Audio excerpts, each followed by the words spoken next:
শ্রম কোড মানছি না, শ্রমিক কর্মচারীর স্বার্থ বিরোধী শ্রম কোড মানছি না,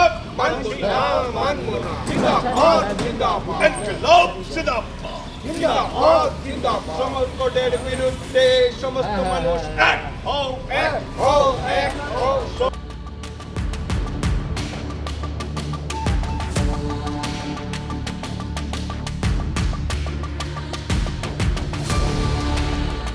আজিৰ দেশব্যাপী সাধাৰণ ধৰ্মঘট 12 ফেব্ৰুৱাৰী কেন্দ্ৰীয় ট্ৰেড ইউনিয়ন আৰু ছাৰ্ভিচ ফেডাৰেশ্যনৰ আহ্বানত হৈ আছে।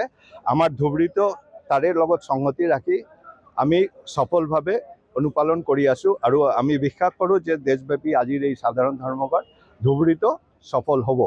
আজিৰ এই ধৰ্মঘটৰ আগতে আমাৰ 21 নৱেম্বৰ ভাৰত চৰকাৰে যেতিয়া নটিফিকেশ্যনৰ জৰিয়তে শ্ৰম কোড লাগু কৰিলে, সেই শ্ৰম কোডক বিৰোধিতা কৰি পেলাই 26 নৱেম্বৰৰ পৰা আমাৰ আন্দোলন সংগ্ৰাম আৰম্ভ হৈ গৈছে।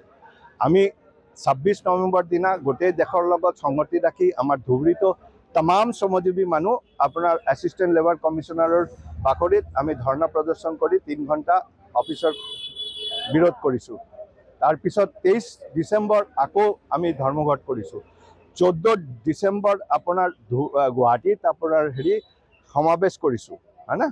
তাৰ পিছে আপোনাৰ একে ধৰণৰ কাৰ্য মানে ডিমাণ্ড প্ৰায় লগভগ লৈ পেলাই 27 জানুৱাৰী তাৰিখে আমাৰ বেংক ইণ্ডাষ্ট্ৰী ধৰ্মঘট কৰিছে। কৰি আছে আমাৰ নাকাটিৰ পৰা এম ক ৰোডৰ পৰা ইয়ালৈকে, ইয়াৰ পৰা আপোনাৰ ডিকে ৰোডলৈকে বা আপোনাৰ ভাঙালৈকে জাগাই জাগাই আপোনাৰ পিকেটাৰ্ছ কাম কৰি আছে। আপোনালোকে নিশ্চিত লক্ষ্য কৰিছে যে আজি ৰাস্তা ঘাটত মানুহো পাতল আৰু গাড়ী মটৰ, সৰু গাড়ী মটৰ যিবিলাক ই ৰিক্সা আৰু অটো ফটো দুই এটা চলি থাকিব পাৰে, কিন্তু সেইবিলাকো পাতল, যথেষ্ট পাতল। এতিয়া পিক ৱৰ্কিং টাইম 10টা বাজে, অফিচ আদালতৰ কাম কাজবিলাক এতিয়া আৰম্ভ হয়। এইটো টাইমতো আপোনাৰ ৰাস্তাত আপোনাৰ মানুহ একদম প্ৰায় নাই। আজি সৰ্বভাৰতীয় ধৰ্মঘট কেন্দ্ৰীয় শ্ৰমিক ইউনিয়নসমূহৰ, ইয়াৰ লগত আমাৰ অসমৰ বিশেষকৈ মটৰ শ্ৰমিকসকলৰ অন্যতম সংগঠন সদৌ অসম মটৰ শ্ৰমিক যুটীয়া পৰিষদ আৰু ইয়াৰ লগত মটৰ পৰিবহণৰ অন্যান্য কেন্দ্ৰীয় সংগঠন আছে, এটা সন্মিলিত যৌথ মঞ্চ। সকলোৱে এই সৰ্বভাৰতীয় যিটো আজি 12 ফেব্ৰুৱাৰীৰ ধৰ্মঘট, ইয়াক সমৰ্থন জনাই অসমত 24 ঘণ্টীয়া চকাবন্ধৰ আহ্বান জনোৱা হৈছে।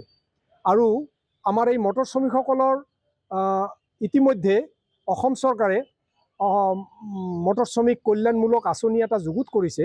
5 বছৰমান হৈ গ'ল, কিন্তু এই আঁচনি কাৰ্যকৰী কৰা নাই। সেইকাৰণে আমি এই দাবীটোৱে মূল দাবী হিচাপে সন্মুখত ৰাখি আমি এই ধৰ্মঘটত সমৰ্থন জনাইছোঁ। অন্যান্য দাবী কিছুমানো আমাৰ আছে।